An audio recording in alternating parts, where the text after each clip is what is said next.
What are steroids? Well, steroids are complex lipophilic molecules which have multiple functions in the body and function by regulating tissue homeostasis, growth, and overall function over our entire lives. Steroids include but are not limited to cholesterol, estrogen, cortisol, and many others. But today, I'm going to be talking about the real big boys, the anabolic hormones, and more specifically, testosterone. Meet testosterone. This is commonly known as the father of muscle growth, which has always been associated with big muscly men. However, did you know that testosterone is still very much present in women, just at smaller concentrations at 7 to 8 times lower than the average male of the same age? Additionally, testosterone also functions as a key regulator of our growth all over our embryonic state all the way to adulthood, governing most, if not all, of the structural changes that we associate with manhood over the span of puberty. Let me explain. Before understanding how your body actually produces testosterone, it is important to understand how it works first. We need to understand how it maintains the proper testosterone homeostasis. This is essentially accomplished via a feedback loop. To understand what a feedback loop is, I'm going to give you an example. Imagine that you're in a room and the room is 25 degrees Celsius. So you put the air conditioner to 20 degrees. The air conditioner will cool down the room. However, when it reaches a temperature of 20 degrees, it will stop pumping air or cool air, and thus the temperature will rise up again and the loop will begin once again, pumping cold air until it reaches 20 degrees again. Well, the same is true for your body. But the air conditioner, in this case, the pituitary gland, while your hypothalamus is a thermometer, and the temperature, in this case, would be the amount of testosterone or the concentration of testosterone in your blood.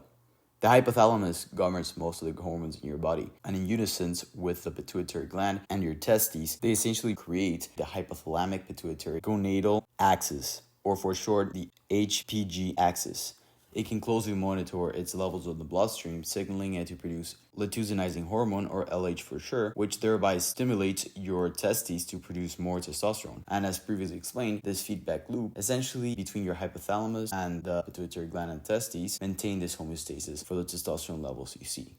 Going more in depth before we explain the use of anabolic steroids, understanding where this testosterone actually comes or forms is very important. So your testes produces testosterone in the Leydig cells, as these cells are stimulated by the LH hormone that we spoke about before. And essentially what happens is, as this testosterone makes its way into the bloodstream and into cells throughout your entire body, say a cell or a muscle cell in your thigh, the testosterone can undergo 3 different phases. So it can become DHT, which 10% does, or it can become estrogen, which 2.2% do, and in women even more, or it can just remain as testosterone, which around 87% of it does. Although these hormones have different effects on the body, today we're going to be focusing on testosterone. So once the testosterone actually makes its way to the cell wall, it will be taken in by a protein carrier known as the androgen receptor. You can think of this as a taxi taking you home, or in this case, the hormone to its next destination, which is the nucleus. This androgen receptor will be phosphorylated, which is a fancy word for saying adding a phosphate group from an ATP molecule to a protein. This, in the case of the androgen receptor, will let it prompt its function or undergo its function as energy. You can kind of imagine this as the oil or the fuel for this taxi. As the protein makes its way into the nucleus, the AR complex, which is the one that takes that testosterone into the nucleus, will make its way into a strand of DNA known as the androgen receptor element. This DNA strand sits right next to a promoter known as a TATA box, which you can kind of think about the start of the gene before it's actually coded, or what it helps the gene to code, allowing for this strand to actually undergo transcription, which is essentially turning a gene into mRNA before it actually undergoes protein synthesis. And essentially an entire process resulting in a new protein, the building blocks of your entire cells and what your body is made from. So from these signals, your body will grow and increase in volume or muscle size, hypertrophy. And many other functions are also required, such as maturation, hair growth, and changes to your skin in relation to this testosterone. For many athletes and bodybuilders are simply individuals who want to get bigger or stronger, abuse these hormones to reach unnatural levels of muscle mass and strength. And this can be accomplished at astonishing rates. For example, a study demonstrated that those who began to take steroids actually gained twice the amount of muscle that they would have gained without enhancement. So yeah, you can kind of see how insane that is depending on the individual. Nevertheless, this does come with its side effects. As anything else in biology, too much of something is always bad. When individuals use exogenous testosterone, your hypothalamus is essentially fooled into thinking that it produces its own testosterone. This results in the inhibition of signals into the HPG axis, and thus this lack of LH hormone and the shrinking of your testes as they are no longer needed. So essentially, when this feedback loop is dysregulated, it may result in a negative feedback loop in the stop of the production of the testosterone.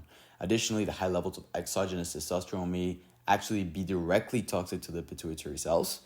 And in addition to this damage, other issues related to exogenous testosterone abuse in the short term include acne, mood swings, fatigue, restlessness, anxiety, trouble sleeping, decreased sperm count, and impotence. And in the long term, aggression, depression, paranoia, delusion, heart attacks, stroke, kidney failure, tumors in the liver, tumors in the prostate gland, and even blood-borne disease from injection use. Yikes. So in conclusion, this is how testosterone functions as an exogenous and endogenous hormone in your body.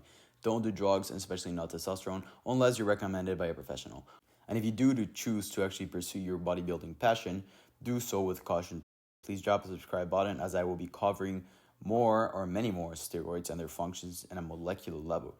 Thanks so much for watching. See you in the next video.